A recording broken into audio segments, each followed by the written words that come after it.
Outa-space International Arts and Class Struggle Podcast. On this week's show, what have we done and where are we going? A space station special. Music this week is a medley from the last 10 shows.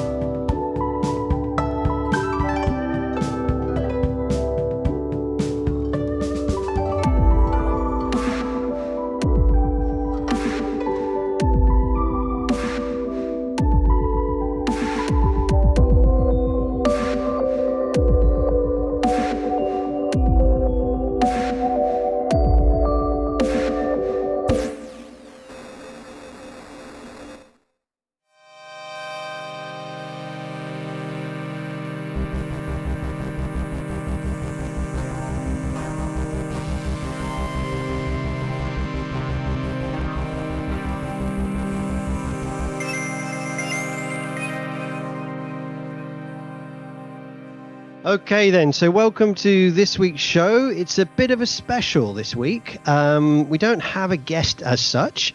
We've come to the end of a mini-series of shows. We've done 10 shows, in fact 11, because we did a prelude show, and this being the number 10. And we decided when we started this show that we would stop at this point and we would consider what the fuck we're doing. And so this week we're going to have a discussion between myself and Jonas, who's the producer, and Paranoid Paul. So hi guys, are you there? Yes, indeed. Okay, excellent. Thank you, Jonas. And Paul, are you there? We're crammed up in your space station, Paul. So it's a bit, could do with a bit more room in here, but we appreciate my you. Place. And you did mention earlier that you would tidy up, and I'm looking around and there's quite a few cables on the floor. Okay, so this week the idea is let's look back at what we've done. I'm just going to start off just briefly because we said to each other, like I just said, we'd do 10 shows and then we would stop and pause and think, do we want to go on? Well, we've kind of decided we want to go on. But I just want to start a bit of a process of talking about the shows, what they meant, whether we reached any of the aims and objectives that we did in the Prelude show. Now, in the Prelude show, I just had a bit of a rant, basically. I was 50 years old and I wanted to change the world still. And, I wanted to mix my political beliefs with my artistic beliefs. And I wanted to go on a journey and decided to go on that journey with Jonas and Paul and see what we really thought art was about. And in that journey, in the last 10 shows, we've been all over the world. We've spoken to all types of people. And one of the things I was trying to draw out of myself in doing it, one of the reasons I wanted to do it, is I wanted to ask some basic questions about what art was. In other words, the relationship between working class struggle and socialism and art. What was the real relationship there?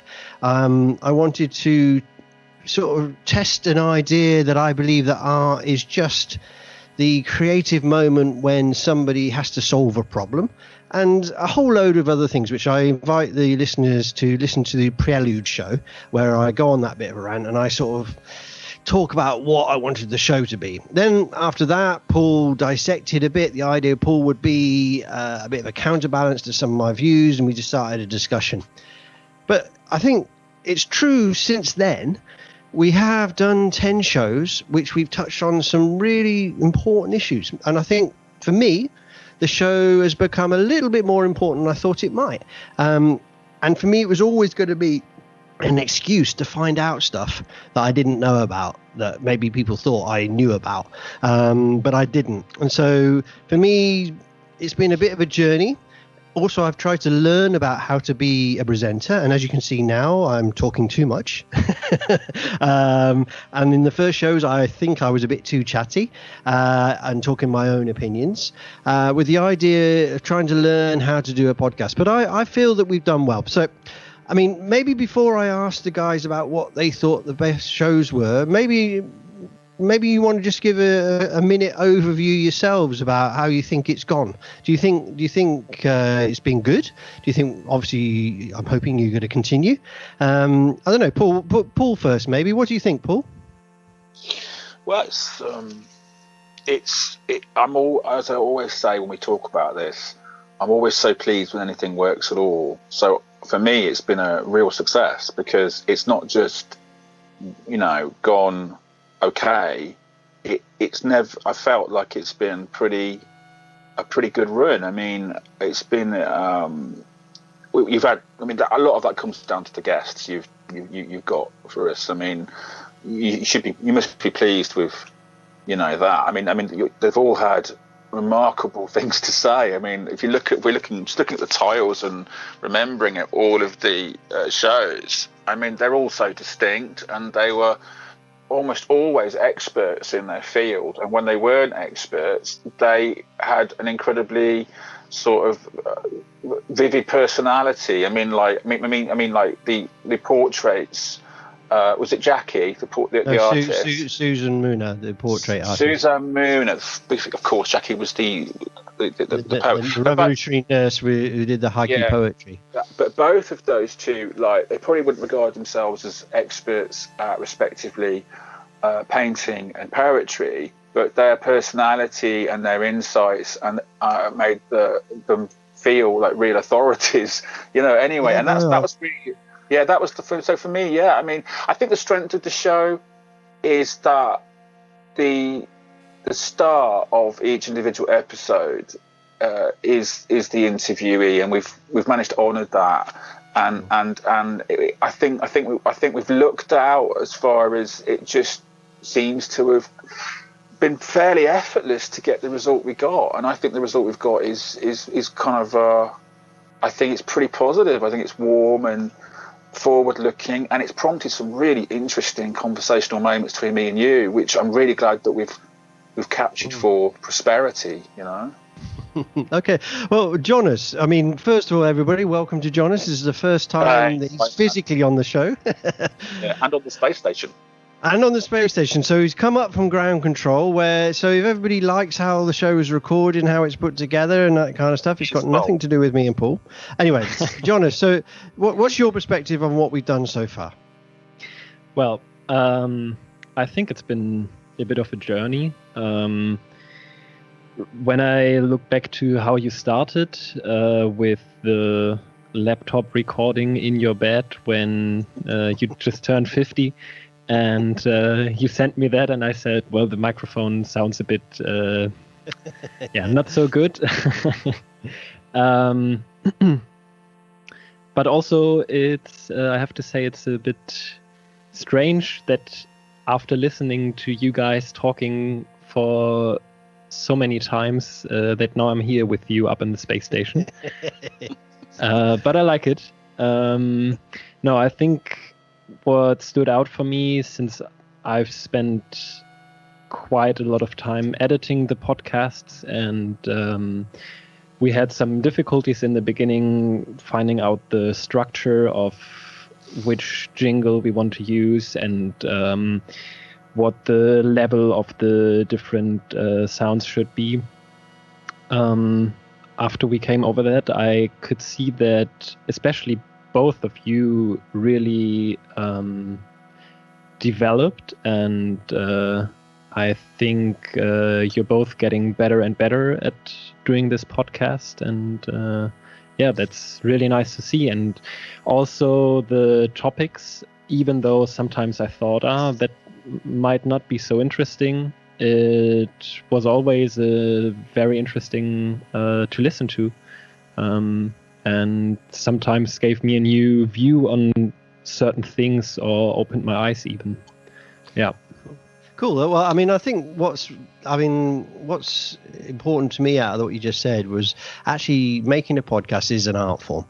We're three artists, and therefore, and you also said a journey, and I think very much that's the case, and we hope that anybody's listening is enjoying our journey, and hopefully will join it a bit, because that's kind of where we want to go with it. Now, I had a note then, and I've lost it.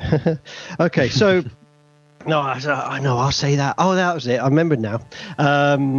just so the listener knows, Jonas is in Hamburg, Paul is in Rugby in the Midlands, and I'm in Barcelona in Catalonia. So we've done this at a distance, which has also been an interesting journey in itself. So then, guys, which show stood out for you? Maybe we go in reverse order this time. And what about you, Jonas? Which show maybe stood out for you out of the 9 we've done, not including this one and the Prelude one? Well, when you asked me that question before we started recording this show, I was a bit torn between the one with Futuro and the one with Dave McKenzie. The one with Dave, because I think all the 3 of us all have experiences with mental health problems, and the Vista on the Border of Hell, the episode 8,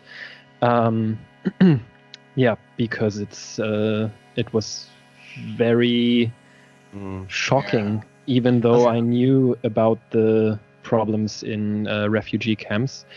But then I thought, well, the episode that stood out the most for me was the one, episode 3, the role of the working class artist, which is the interview with Joe Solo. And that is simply because you two argued so much, and in a good way, in a very productive way, I find. But you didn't agree on quite a few things, and I think that made for a very lively discussion and was very interesting to listen to. I mean, I think Joe posed some questions, and I think it was because it was an early show as well for me. It was definitely like let me try out a couple of my ideas on this guy, because he knows what he's talking about and he's in the mix. He's trying to do politics and art. I agree, and also Futuro stuff, on the edge of hell and whatever. And for me, out of those 3, Dave's was really powerful because it was a different tone, and it was quite a deep thing, and it was drawing out this what an artist actually is, and the fact that mental health is such a big issue. So what do you think of those 3, Paul? You got any sort of add-ons to those points? I love the note from Jonas that we need to argue for the second series. I mean, I'm up for that. I remember the Joe Solo episode really fondly because I had a real eureka moment during that episode, because I think he said something, didn't he? I mean, we covered it in the episode, but he said something so remarkably astute and concise about arts and the class sort of situation. And I can't recall it right now. Oh, it was about NME deciding. Yeah, of course, yeah. And he said something about I don't know. It was, I'm not going to recall it. I can't do justice to it. But the whole show lit up with that. But he was a great interviewee. I mean, they've all been pretty good, man. They've all been excellent. So, but that was a good one. But I think that's a good choice. Yeah. Well, what about you then, Paul? What one stood? Any others stood out for you? I had a look, and my moment that I think overall, my criteria is similar to Jonas's, in that I wanted an episode where I felt it all came together, and for me, the one that actually had to win hands down, and it was a difficult choice because I'm really proud of every episode, on every level. I think the interviewees have been fantastic, and I think the editorials that we've done, I'm very pleased with. I haven't had one, even when I've had misgivings, even when I've thought I don't know how we're going to do this one. We haven't in the end done one, which I thought was a duff one. But the one that ticked all the boxes was the Divided Sweden. First part, the Hamakura model, and that's with Christopher Lundberg. Yes, and the reason, and I'm surprised now looking back, because I think the Divided Sweden episodes I was kind of dreading, because I knew I had to do some research. I had to be more thorough because it was something that I knew much less about, or I could fill in much less about. But that turned out to be a magical element, because when I watched the video that you drew me towards, and which by the way Futuro did. There's a link here. Interesting. So we're all there's almost a family link. There's a family connection. Yeah. But the video, I actually felt with that one, there were three things. Like, one is I felt I went there and visited it because of the video, which is a massive help. It's going to show how much a visual aid can help. It was the story itself was. It was almost a complete story. It's almost like a kind of a micro.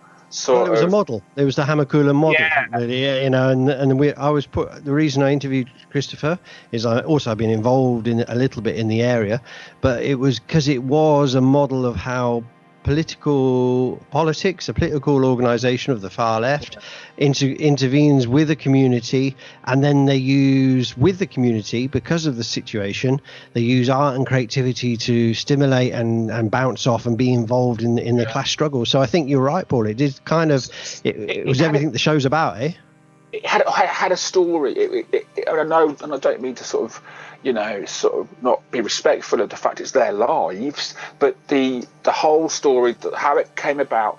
And then the third thing was the thing that really seals it for me, is my favourite one, is if there's one thing that's really important to me, it's the idea, apart from my sense of my desire for justice, it's the idea that fundamentally human beings want to create and build and get along. That is something that I really want to be true, and that episode, it's not often that I get a real sense of hope. Like, there you go. Whatever happens now, and of course we've been through one of the worst years that will probably we could never have imagined, right?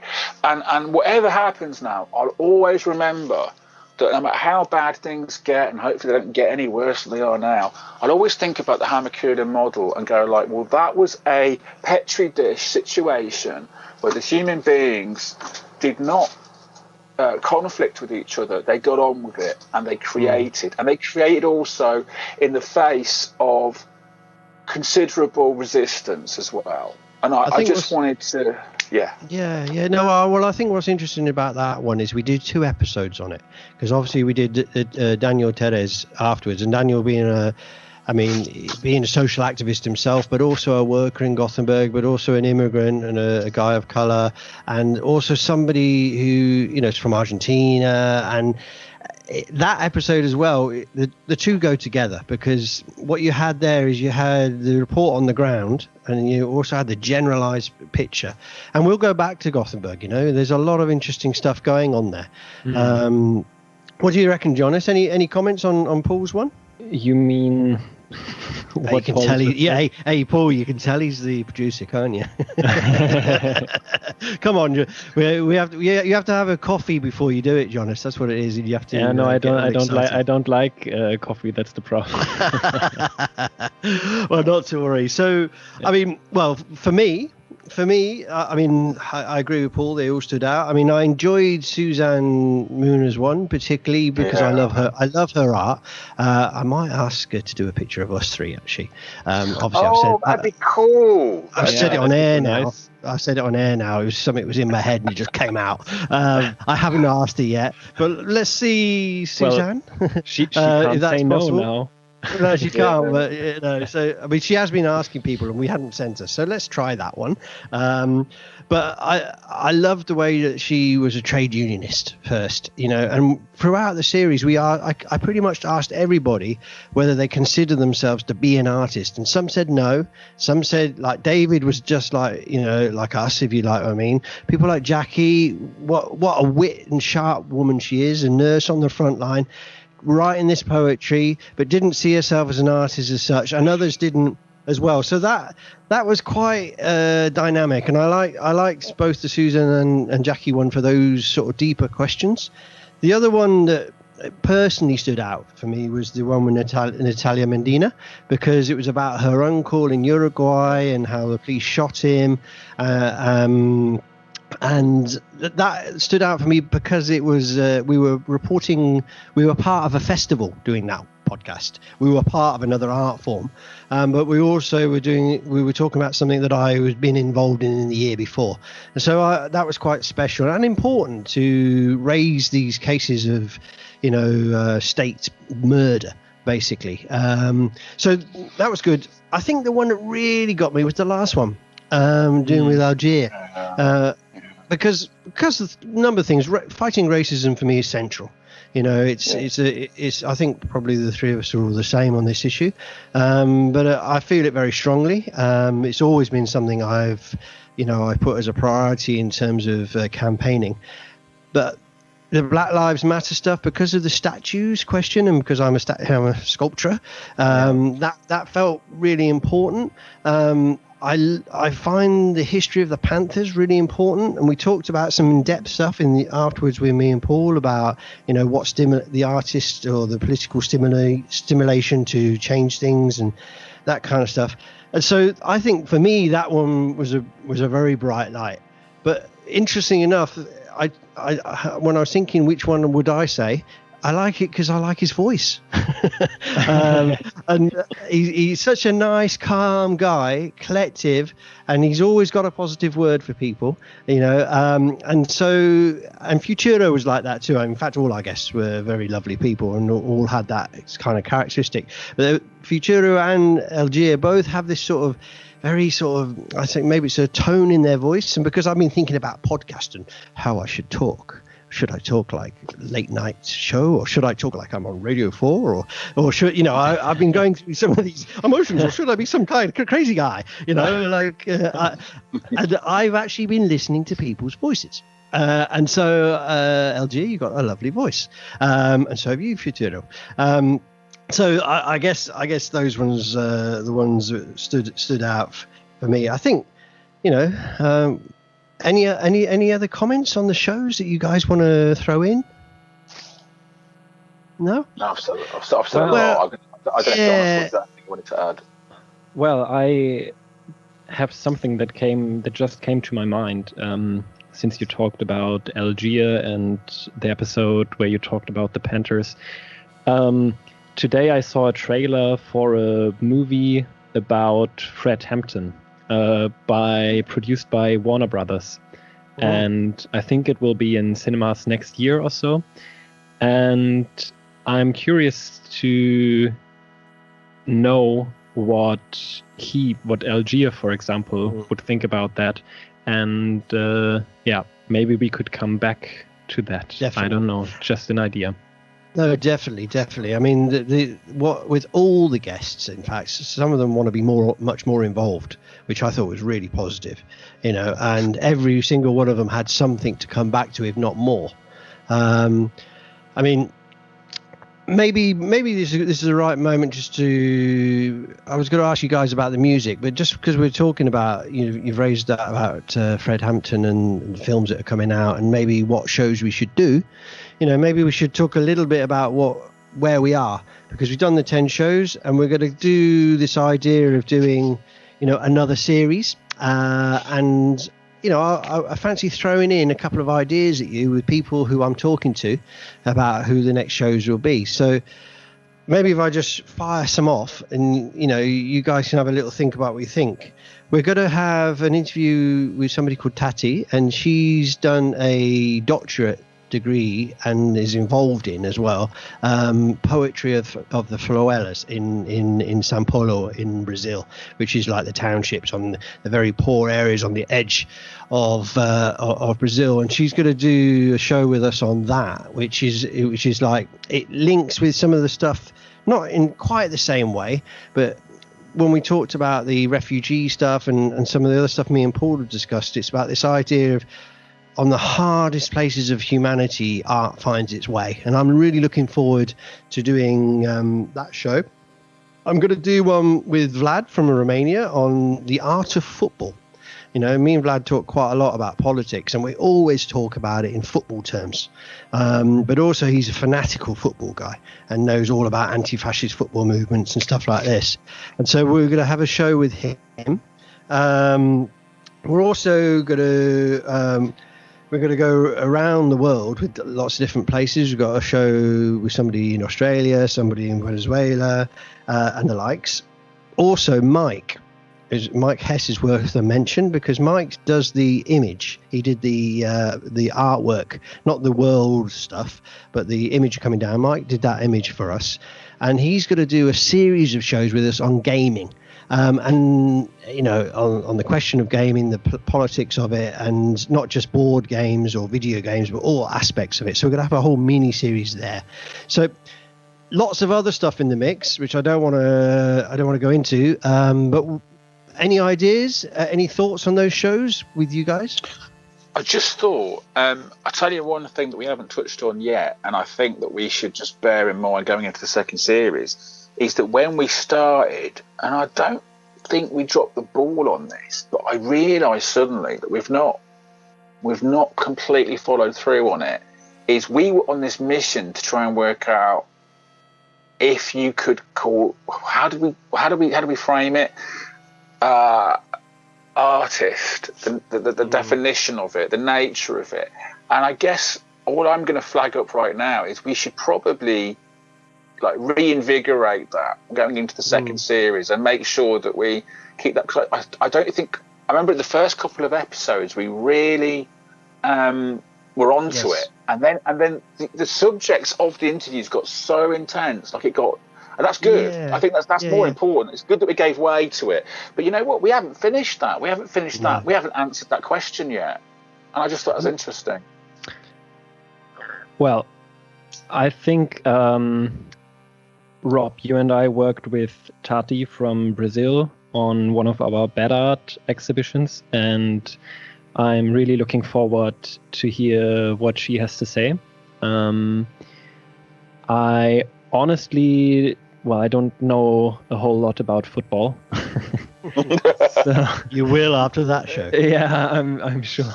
But I'm looking forward to learning more about it and seeing what it has to do with art.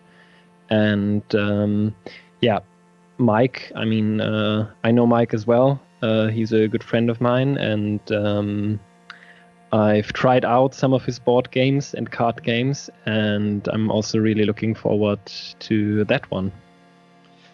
I think, just another one that's just popped in my head. I haven't got the list in front of me, which is a bit stupid. Should be a bit more prepared. But there's also going to be one on cooking. And I was like, somebody contacted us, said, look, I fancy doing one. Right. Yeah. Yeah, and I was a bit like, this is Robert Sharkey. And I was a bit like, okay, Robert, well, that sounds interesting. And I know he's a great guy. So I thought, well, we'll have a pre-chat about it. His idea is really cool. I'm not going to say too much, but he's got some. I mean, the art form itself of cooking is something else. Yeah, it's obviously an art form, and people turn it into a specific art form. But he had a very interesting take on how the politics of cooking and food, and so that's also going to be another hot one. And just to come back on Paul's point, because I think you hit something very important there, Paul, and I'll let you come back in a sec. But I think in all the shows we're doing, we are visiting bit by bit, brick by brick, those major questions. And I think you're right. In the one of the first shows in the new series, I think we have to redefine it. What were the questions we're asking here? And let's update those questions, because we did say, who is an artist? Is a worker an artist? Is an art? What's the relationship there? We did ask about what art's role in society. Some of these big questions. And for me, when the series started, I literally thought that was going to dominate the whole series.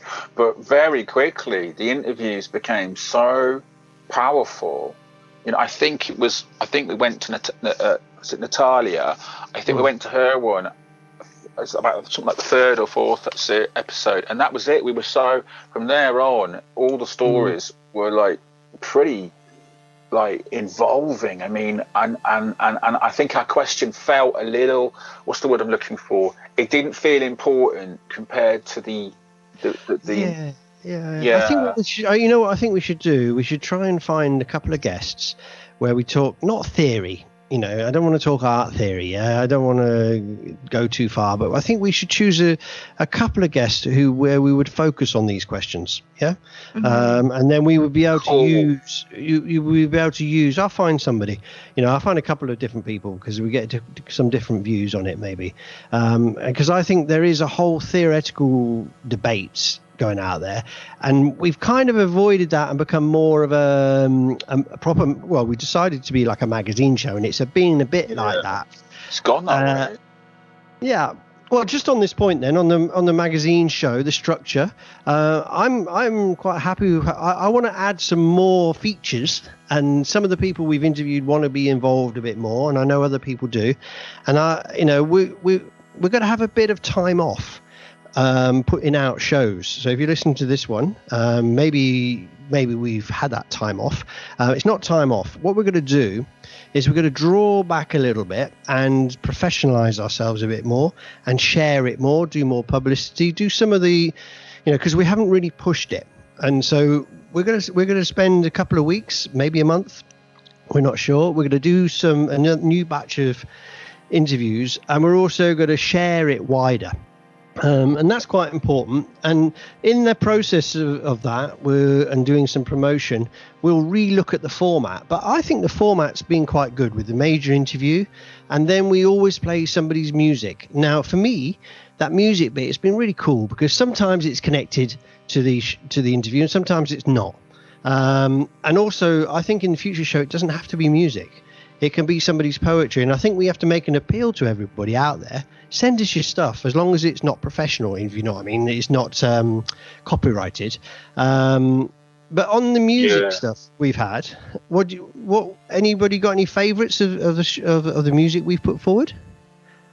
Who wants to have a bite of this one? You want to go first, Paul?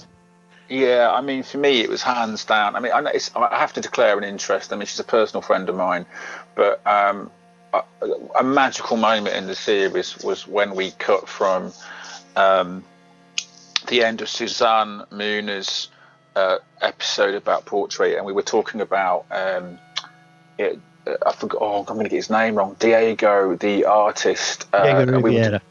Thank you. We did a quote from him, and we just cut into Erin's extraordinary acupuncture, wine and cigarettes. Erin's one of those friends of mine who I just don't understand how she didn't make it big.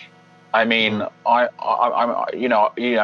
well, Rob, I've dedicated, an enormous amount of my youth to trying to break into the music industry, and I get friends with someone like Erin, and I'm just like. Christ, you know what I mean? To be honest with you, Paul, just on that particular question, the amount of extraordinary talent that doesn't get recognised is part of what this podcast is about airing. Yeah. But anyway, go on. Yeah. But it's just that someone like that, who I'm very fortunate to call a personal friend, and that moved me so much because I felt that particular moment in the episode, the combination of conversation and Diego Rivera quote, and then going into the I remember you talking about it. Moment.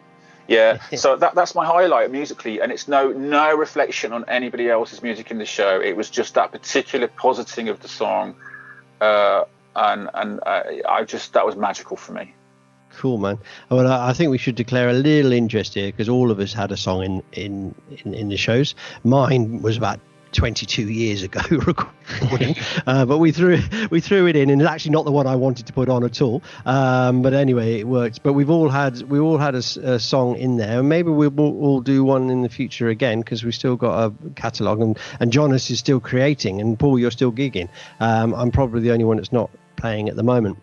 But Jonas, what's? I mean, you're very much a musician, eh? And this is, I mean, you produced a show, but your skills are in that department.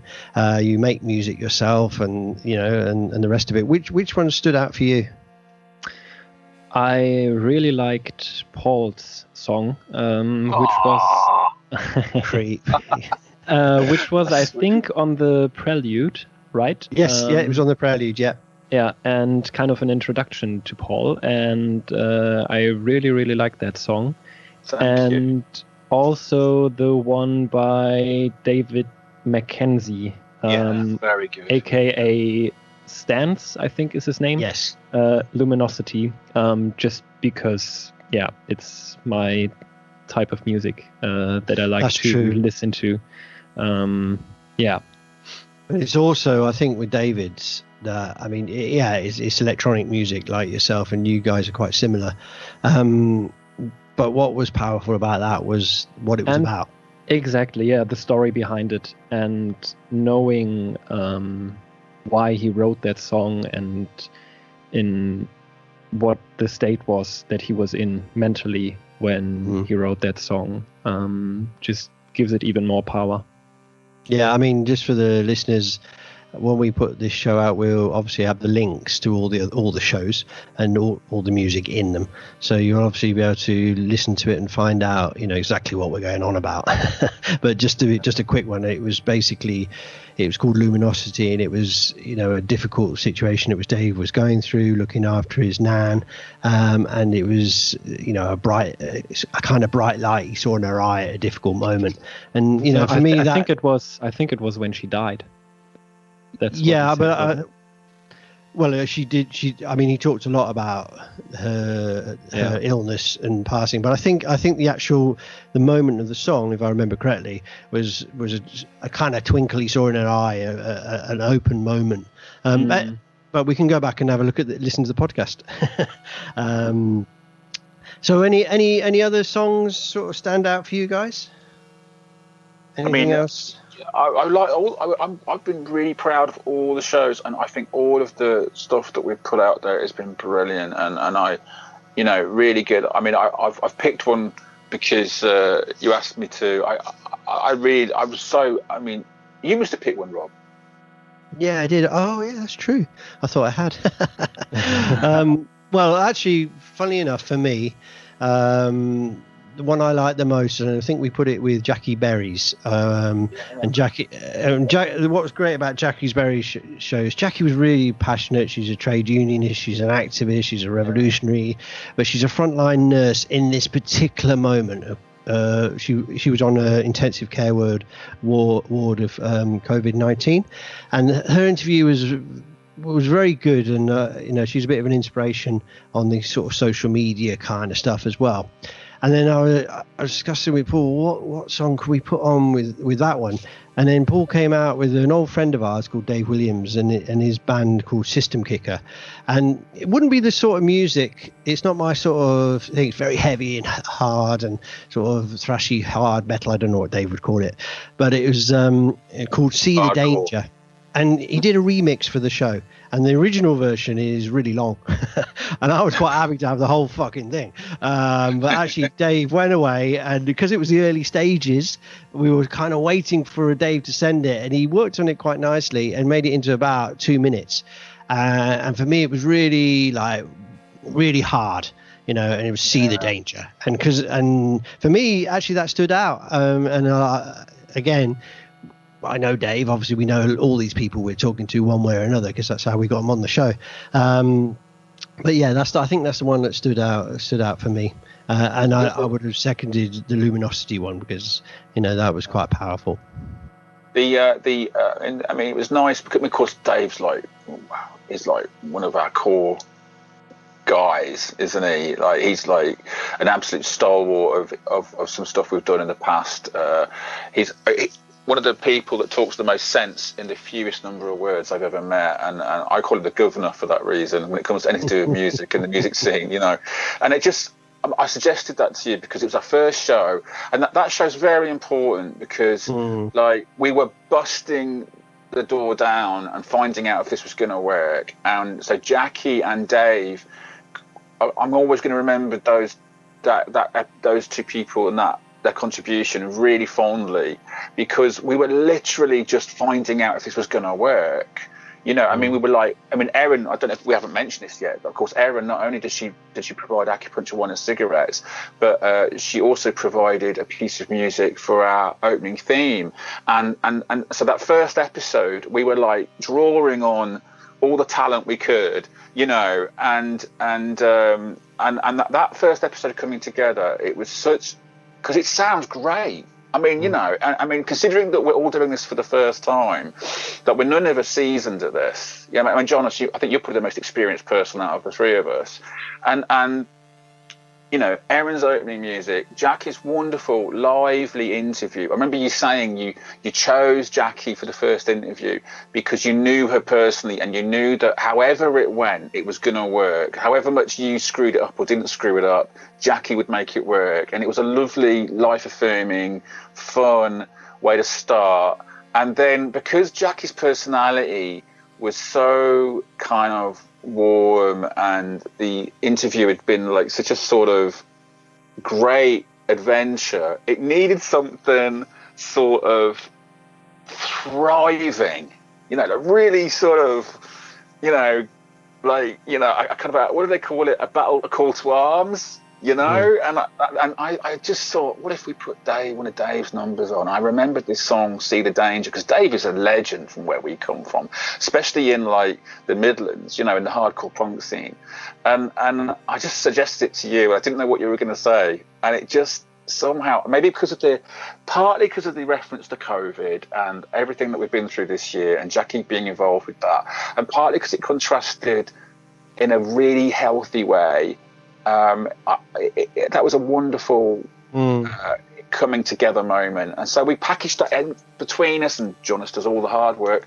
We packaged all that up together into one, like it was like we made the sandwich and we put it in the cellophane wrapper and we sent it out. You know what I mean? Well, on that note, I mean, the air is running out in this small little pod in the sky. I mean, I think obviously we don't know when the people are going to listen to this show, and they might listen to it out of sync. This show has been a bit of a let's look back at what we've done. I think we're happy with what we've done.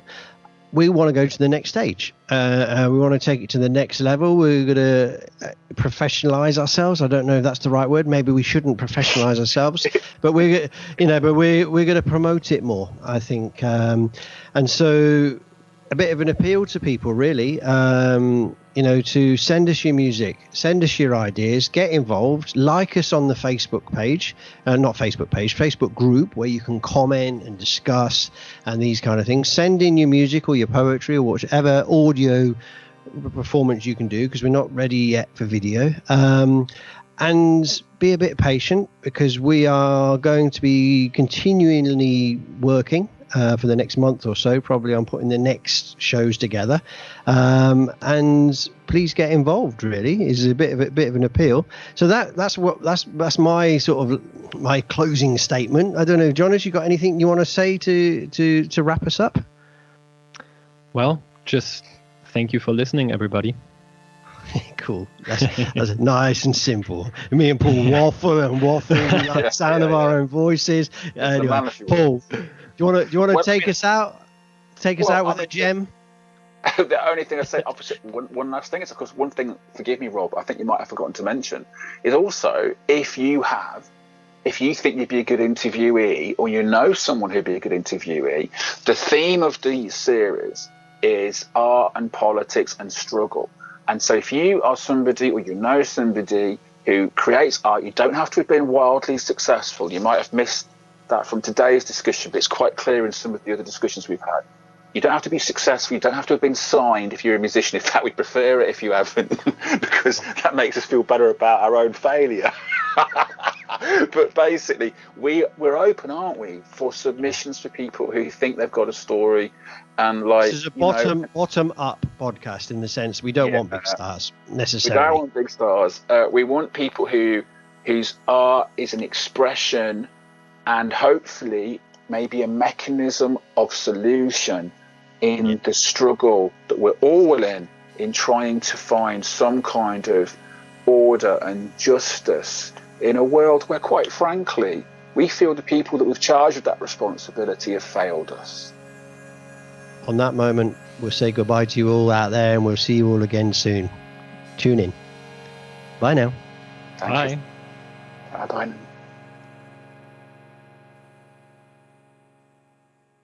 Thank you for listening to the final episode of our first series of podcasts. We are now playing you an overview of the songs we used for each show. Enjoy. How'd you get it by yourself? But it really doesn't matter, 'cause however hard you work, you'll always be Cause you're always out of breath, cause you're always late for something. Do your very best, but you're only good at nothing. You wanna see you right, but you know you're really on it. Cause the next one you light up will be the one that gives you cancer. The people that you could be more like, and the people that you could be more like.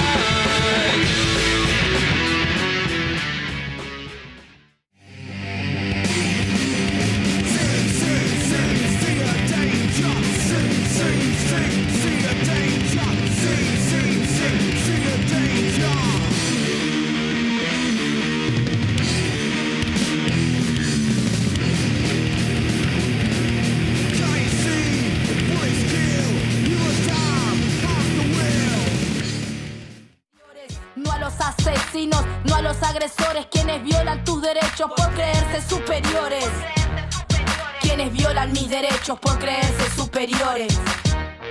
¿Superior a quién? ¿Inferior a quién? Soy negra y orgullosa de lo que fui, soy y seré. Y que mi piel lo que, y que mi pelo que. Trabajadora, soy artista, soy joven, soy mujer. ¿Superior a quién? ¿Inferior a quién? Soy rapera, soy de barrio, yo soy hip hop, soy Big L. Y que mi piel lo que, y que mi pelo que. No me compare. For an ambulance driver, my shot's pretty short. Panorama railway high. There'll be no pass around, no pass around, no pass around today. The fascists have come for our freedom, and we ain't gonna give it away. There'll be no pass around here today.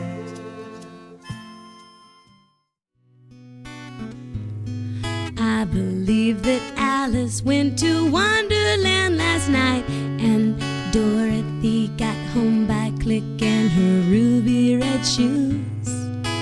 I believe in fairy tales and nonsense, and magic wands and unicorns and elves.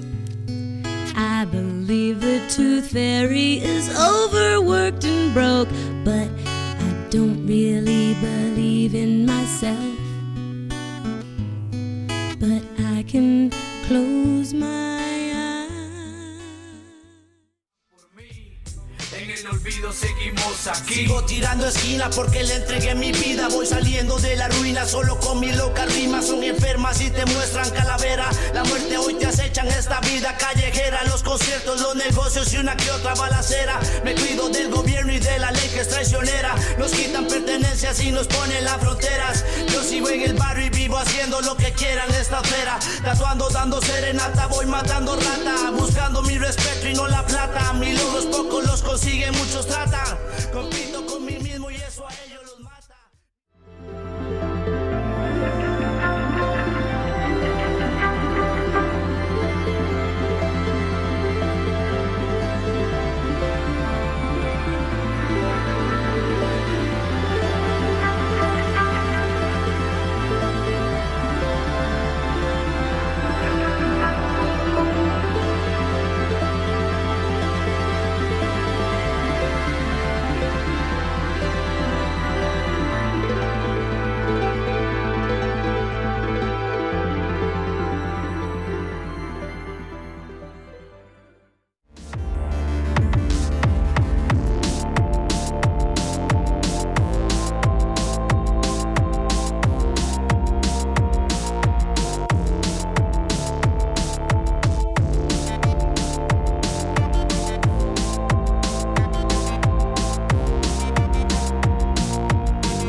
hope you enjoyed today's show.